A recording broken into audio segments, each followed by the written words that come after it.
शनि के नाम से ही हर व्यक्ति डरने लगता है। शनि की दशा एक बार शुरू हो जाए तो 7.5 साल बाद ही पीछा छोड़ती है। लेकिन हनुमान जी के भक्तों को शनि से डरने की तनिक भी जरूरत नहीं पड़ती। शनि ने हनुमान जी को डराना भी चाहा, लेकिन उन्हें अपने मुंह की खानी पड़ी। आइए जानते हैं कैसे।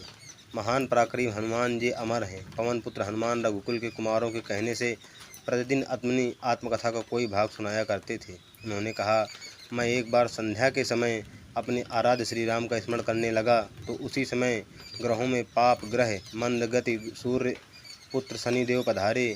वह अत्यंत कृष्णवर्ण के भीषणाकार थे। वह अपना सिर प्रायः झुकाए रहते थे, जिस पर अपने दृष्टि डालते वह अवश्य नष्ट हो जाता था।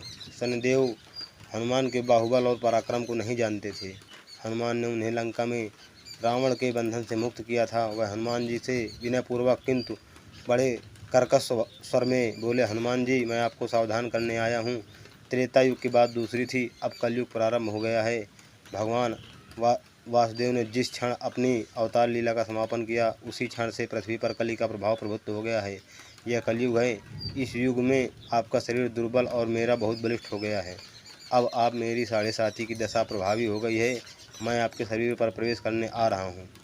शनिदेव को इस बात का तनिक भी ज्ञान नहीं था कि रघुनाथ के चरणाश्रितों पर काल का प्रभाव नहीं होता। करुणा निधान जिनके हृदय में एक क्षण भी आ जाते हैं, काल की कला वहाँ सर्वथा निष्प्रभावी हो जाती है। प्रारब्ध के विधान से वहाँ प्रभुत्वहीन हो जाते हैं। सर्वसमर्थ पर ब्रह्म के सुखों का नियंत्रण संचालक पोषण प्रभु ही करते हैं। उनके सेवकों की ओर दृष्टि उठाने का साहस कोई सुर असुर करे तो स्वयं अनिष्ट भाजन होता है। शनिदेव के अग्रज यमराज भी प्रभु के भक्तों की ओर देखने का साहस नहीं कर पाते। हनुमान जी ने शनिदेव को समझाने का प्रयत्न किया, और आप कहीं दूसरी जगह चले जाएं। ग्रहों का प्रभाव पृथ्वी के मरणशील प्राणियों पर पड़ता है। मुझे अपने आराध्य का स्मरण करने दें। मेरे शरीर में श्री रघुनाथ जी के अतिरिक्त दूसरे किसी को स्थान नहीं मिल सकता। लेकिन शनिदेव को इससे संतोष नहीं मिला। वह बोले, मैं सृष्टिकर्ता के विधान से विवश हूँ। आप पृथ्वी पर रहते हैं, अतः आप मेरे प्रभुत्व क्षेत्र से बाहर नहीं हैं। पूरे 22.5 वर्ष व्यतीत होने पर 7.5 वर्ष के अंदर से 2.5 वर्ष के लिए मेरा प्रभाव प्राणी पर पड़ता है, किंतु यह बहुत थोड़ा प्रभाव है। आप मेरे 7.5 आज इसी समय से प्रभावी हो रही है। मैं आपके शरीर पर आ रहा हूँ, आप इसे टाल नहीं सकते। फिर हनुमान जी कहते हैं, जब आपको आना ही है तो आइए आइए, अच्छा होता कि आप मुझ वृद्ध को छोड़ ही देते। फिर शनिदेव कहते हैं, कलयुग में पृथ्वी पर देवता या उपदेवता किसी को नहीं रहना चाहिए।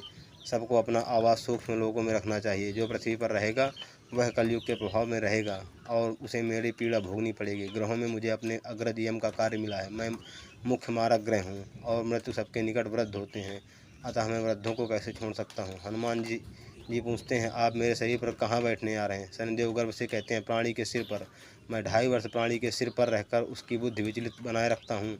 मध्य के 2.5 वर्ष उसके उदर में स्थित रहकर उसके शरीर को अस्वस्थ बनाता हूँ और अंतिम 2.5 वर्ष पैरों में रहकर उसे भटकाता रहता हूँ। फिर शनिदेव हनुमान जी के मस्तक पर आ बैठे। हनुमान जी के सिर पर खुजली हुई, उसे मिटाने के लिए हनुमान जी ने बड़ा पर्वत सिर पर उठा लिया। शनिदेव चिल्लाते हैं, यह क्या कर रहे हो आप। फिर हनुमान जी कहते हैं, आप सृष्टिकर्ता के विधान से विवश हैं, मैं भी अपने स्वभाव से विवश हूँ।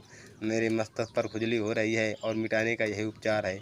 आप अपना कार्य करें, मैं अपना कार्य करता हूँ। ऐसा कहते ही हनुमान जी ने पूरा पर्वत उठाकर सिर पर रख लिया। इस पर शनिदेव कहते हैं, आप इन्हें उतारिए, मैं संधि करने के लिए तैयार हूँ। उनके इतना कहते ही हनुमान जी ने तीसरा पर्वत उठाकर सिर पर रख लिया तो शनिदेव चिल्ला कर कहते हैं, मैं आपके समीप नहीं आऊँगा। फिर भी हनुमान जी नहीं माने और चौथा पर्वत उठाकर सिर पर रख लिया। शनिदेव फिर चिल्लाते हैं, पवन कुमार त्राहिमाम रामदूत आंजनेय नमः। मैं उसको भी पीड़ित नहीं करूँगा जो आपका स्मरण करेगा। मुझे उतर जाने का अवसर दें। हनुमान जी कहते हैं बहुत शीघ्रता की, अभी तो 5वां पर्वत बाकी है।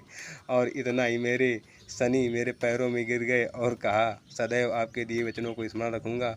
आघात के उपचार के लिए शनिदेव तेल मांगने लगे। हनुमान जी ने कहा, हनुमान जी तेल कहाँ देने वाले थे, वही शनिदेव आज भी तेल दान से तुष्ट होते रहते हैं। जय श्री पवन कुमार की।